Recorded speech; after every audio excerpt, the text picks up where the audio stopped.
Pemirsa, Ketua Umum PSSI Erick Thohir mengungkapkan Presiden Prabowo siap membantu pendanaan Timnas Indonesia.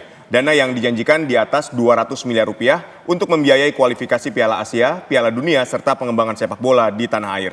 Erick juga telah menyurati Menteri Keuangan Sri Mulyani soal alokasi dana untuk pengembangan sepak bola di tanah air. Akankah Indonesia menambah pemain naturalisasi agar timnas lolos ke Piala Dunia? Siapa saja pemain yang layak diincar? Untuk membahasnya telah bergabung di studio bersama kami ada mantan pemain timnas Indonesia Perry Sandria dan juga pengamat sepak bola Akmal Marhali. Selamat petang semuanya. Selamat petang, kita Mbak menuju Gina, ke Mas Adit. Baik. Ya, ke Bang Perry dulu. Kita Ya, mau siap. dengarkan perspektif dari mantan pemain timnas Indonesia dengan adanya rencana untuk pengucuran dana di atas 200 miliar dari pemerintah ini gimana, Bang? Saya rasa ini buat timnas Indonesia ini angin segar ya.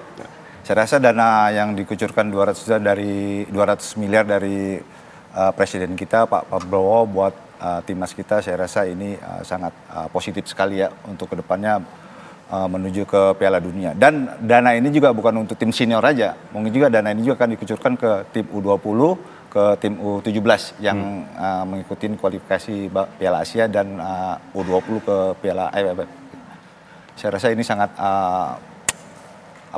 angin segar banget ya gitu ya. Iya, ini angin segar tapi gini, kalau kita bicara soal pengembangan dunia sepak bola sebagai mantan pemain timnas, apa aja sih Bang variabel-variabel yang memang itu perlu dibenahi? Yang perlu dibenahi ya terutama di usia dini ya gitu. Karena usia dini memang saat ini memang sangat kurang kali untuk pendanaan gitu ya. Yang pastinya dalam olahraga khususnya sepak bola, mungkin di olahraga lain juga mungkin perlu dana yang cukup buat untuk kedepannya gitu. Kalau di olahraga ini hanya dananya hanya setengah-setengah, saya rasa ini nggak akan mungkin bisa berjalan gitu lah. Karena memang di olahraga ini memang dibutuhkan dana yang besar, apalagi di sepak bola khususnya. Baik, kita ke Mas Akmal. Ya. Mas Akmal melihatnya kucuran dana 200 miliar. Tadi Bang menyatakan bahwa ini angin segar nih untuk persepak bolaan kita. Ini seperti apa Anda menilainya? Ya ini kenaikan kalau menurut saya sekitar 30% dari bantuan pemerintah sebelumnya ya. 120 miliar untuk kita sebagai tuan rumah Piala Dunia U20 yang kemudian berganti menjadi Piala Dunia U17. Jadi menurut saya bantuan yang sangat besar ini harusnya bisa dimaksimalkan ya. Untuk bagaimana membuat sepak bola kita yang pertama ya, mengindustri dan berprestasi. Tapi yang sekarang kita lagi kejar adalah prestasi. Ada 3 event yang diikuti oleh tim nasional kita ke depan.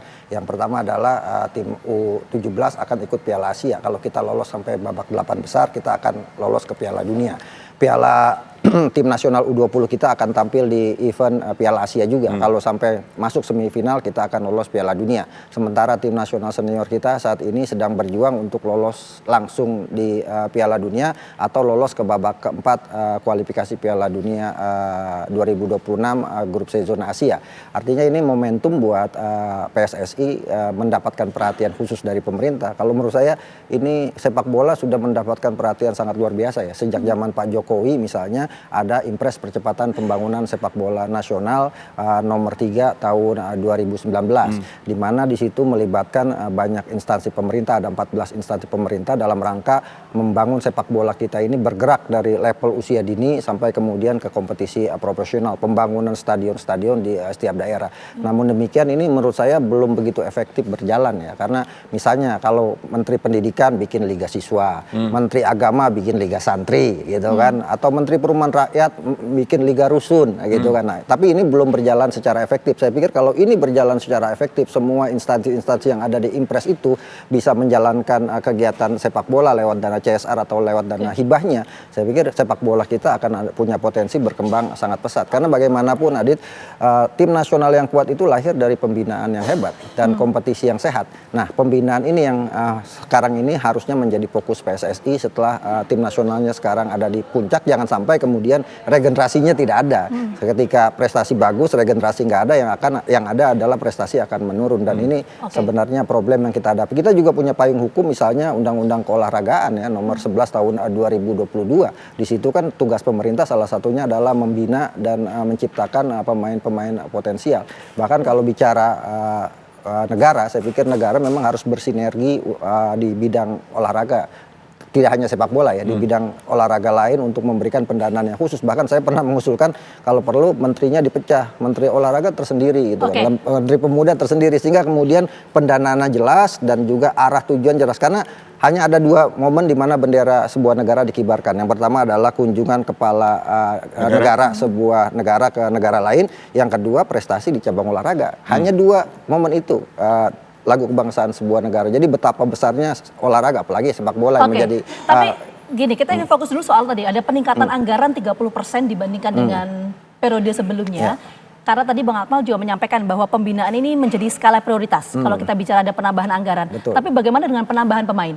Ya, penambahan pemain saya pikir itu sudah menjadi programnya PSSI ya. Yang saya dengar PSSI akan melakukan penambahan pemain keturunan misalnya untuk lini depan yang menjadi problem saat ini. Salah satu nama yang sudah salaman sama Pak Erick Thohir salah satunya oleh Romney yang kemungkinan 20 Maret 2025 ketika kita berhadapan dengan Australia di Australia itu kemungkinan sudah bisa bermain. Tambah lagi ada Mauro Zilstra juga yang kabarnya juga akan dilakukan proses pewarganegaraan. Itu untuk konteks tim nasional senior ya. Di tim nasional U20 bahkan ada 2 pemain juga yang akan pindah ke warganegaraan ya. Dinaturalisasi ada Dion Max dan juga ada Kevin yang dua-duanya juga dalam proses dan kemarin sudah bertemu dengan Ketua Umum PSSI. Artinya ini kan proses sebenarnya pewarganegaraan ini adalah proses singkat atau program jangka pendek.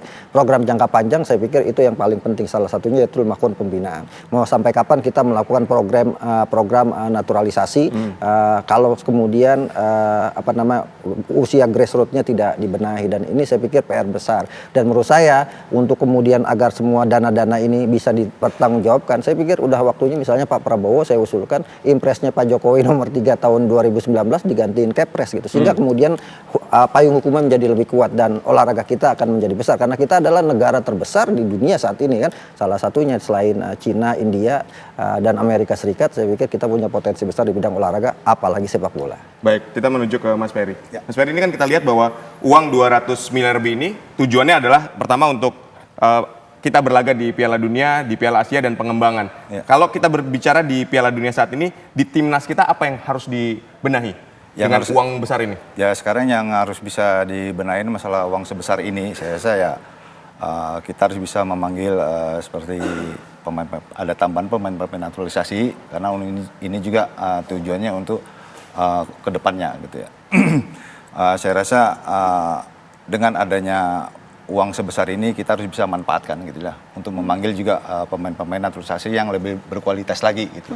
Apalagi sekarang ini kan ada penambahan pemain naturalisasi seperti Ole gitu. Ya, Anda melihat Ole, kita lihat gambarnya. Bagaimana ketika Anda menilai Ole Romeni yang akan memperkuat lini serang kita? Saya rasa adanya Ole ini untuk mempertajam lini depan opsi paling utama ya untuk menggantikan Rafa. Jadi bukan hanya Rafa aja yang harus dimainkan, ini harus ada opsi yang kedua gitu.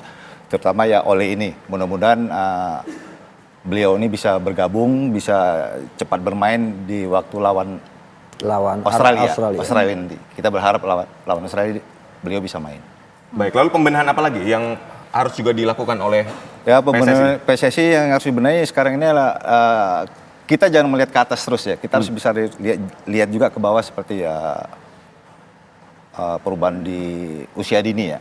Ini sangat penting kali ya karena usia dini adalah salah satu untuk tonggak ke depannya untuk menggantikan mungkin yang senior nanti itu. Oke, nah ini tadi menarik ya. Kita menuju ke Bang Akmal. Kalau tadi yang difokuskan adalah soal pembinaan dan juga penambahan untuk pemain-pemain naturalisasi misalnya. Ini seberapa signifikan nanti bisa mempengaruhi peringkat Indonesia dalam FIFA? Karena kan targetnya ini peringkat di 50 ya dalam FIFA di tahun 2045. Tapi jawabannya nanti kita tahan dulu. Kami kembali hadir saat lagi untuk Anda.